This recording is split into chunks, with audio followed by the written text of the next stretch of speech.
When I hear the word Alabama, this is the image that jumps to mind.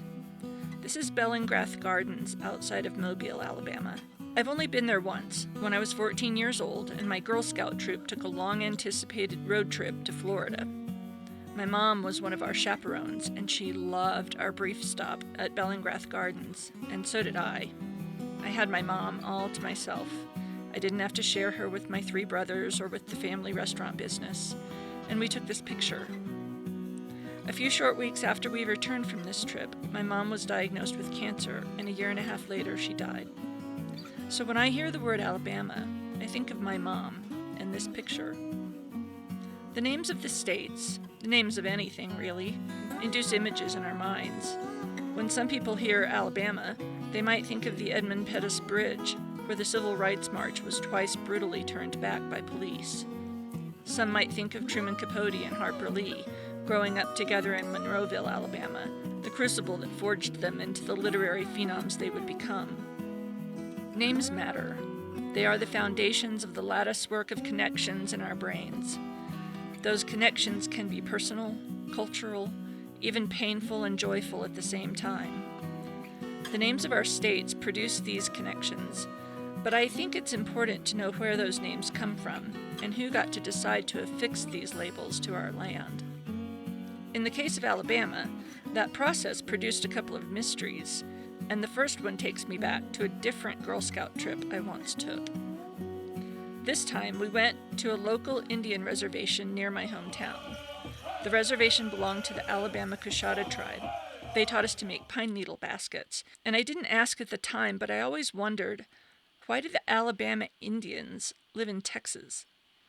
And wouldn't you know it, years later, when I was researching my book, I learned the answer, and there is an answer, a very specific answer.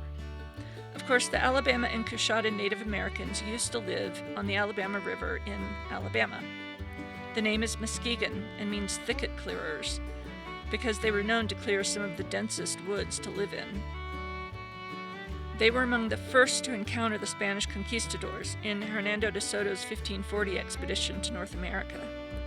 They had heard about these strange men who wore metal clothes and carried strange weapons, and comported themselves with a superiority which the Aboriginal people found both puzzling and scary. They had heard from other tribes about the earlier expedition of Panfilo de Narvaez, who never got much past the coast, and whom one historian described as incompetent to the point of stupidity. One excerpt I like about the conquistadors comes from historian Marcus Childs. For all of their fearful suffering, one cannot help but be a little amused at the spectacle they made. They were like angry children in a rage at the sun or the moon, these gentlemen adventurers, stumbling through swamp and forest with their feudal armies. They were beset by fever, hunger, and the constant hostility of the Indians, whom they slaughtered and enslaved with casual cruelty. De Soto's men were the first Europeans to encounter the great chief Tuscaloosa, who deftly led the Spanish into an ambush in the village at Malbila, or as the French called it, Mobile. But once the natives had gotten the better of De Soto and his men, the conquistadors returned with a vengeance, determined to defend their Christian honor against the people they considered heathens. The people of Malbila were nearly wiped out by the Spanish, and some historians believe that many of those who survived joined their Alabama allies upstream. 3 of those Spanish gentlemen were responsible for the first written instances by Europeans of the name Alabama. Their journals talk of that tribe, using various spellings, of course, in the southern region of Tuscaloosa's domain.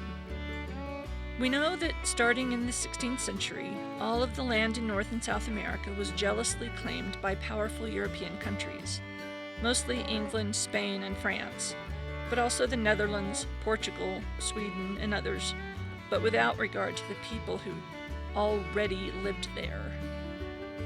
Well, in what is now the U.S. Southeast, that claim was generally shared by Spain, who had set up ports at St. Augustine and Pensacola, and France, with its ports at New Orleans and Mobile. The French and Spanish were at war with each other off and on during these years, but eventually they were both contending with the British, who were then trying to push south and west. After the 7 Years' War, known in this country as the French and Indian War, with the signing of the 1763 Paris Treaty, all of what is now the United States east of the Mississippi River, anything claimed by Spain or France, was ceded to England, but still, of course, without regard to the people who already lived there. Well, the Alabama tribe, which had lived just north of Mobile on the river that bears their name, had allied themselves mostly with the French, even at one time inviting the French to build a nearby fort, Fort Toulouse, near their villages. The natives would trade with Europeans, and like good capitalists, would pit the different groups of Europeans against each other to get the best prices in trade goods. So the idea of a bunch of British moving into the area and having a monopoly was not ideal, especially since all of their French friends were picking up and moving west to New Orleans, no longer within British territory. So the Alabamas made the decision to follow their French friends west. Now, the region of Texas I grew up in has, since long before I lived there, been referred to as the Big Thicket. So I guess it was sort of natural for a tribe of Native Americans who were called thicket clearers to make themselves at home in that region, and they did. They and their allies, the Coushatas, cleared the land and moved into a region that most Europeans had considered too much trouble, and they made it their home. And when Texas took over the region after the Texas War of Independence from Mexico in 1836, none other than Sam Houston himself oversaw the deeding of roughly 10,000 acres of land to the Alabamas and Coushatas. And that's why, since before there was a state of Alabama, and even before there was a United States, the Alabama Native Americans have lived in Texas. But there is one more mystery about the name Alabama, as it is applied to the state, and that has to do with the organizing bill passed in Congress in January of 1817. Two similar bills were introduced in December of 1816, one in the House and one in the Senate, which would have formed territory out of the eastern half of what was then Mississippi Territory. The Senate bill was submitted by a Georgia senator named Charles Tate. Tate had family in the area and planned to move there himself. Both of these bills assigned a name for this new territory that they were creating, and that name was Mobile. Now, the region had been referred to as the Mobile region and as the Alabama region, so either name would have been appropriate. But after the Senate Committee on Territories passed the bill and sent it to the floor for a vote, and then the whole Senate passed the bill, it should have been sent to the House. Instead, what happened is that the Senate bill, which had already passed, was sent back to committee, and when it came back to the full Senate for another vote, the territory had been renamed Alabama. That bill was then sent to the House and passed, and the original House bill was just shelved. Now, in the territorial papers for Alabama, editor Clarence Carter writes that there are certain aspects in the evolution of this legislation which cannot now be resolved. We do not know, for example, what amendments were proposed or adopted, nor why the substitute bill was introduced. Indeed, one of the aspects that cannot be resolved is why they changed the name. And this is a mystery that I was never able to resolve during my research. So we may never know why Alabama is called Alabama and not Mobile.